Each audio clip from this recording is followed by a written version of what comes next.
Hoekom sal jy 5 minute winkel toe ry om buns te koop as jy jou eie kan maak in net 5,5 ure? Ek het die resep halfveer, so ek koop die wiskunde.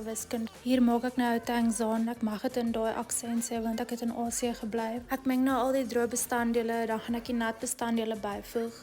Ek dra altyd handskoene want ek haat dit as die deeg onder my naels ingaan. En ek het ook 'n vicious sny van die biltong karver.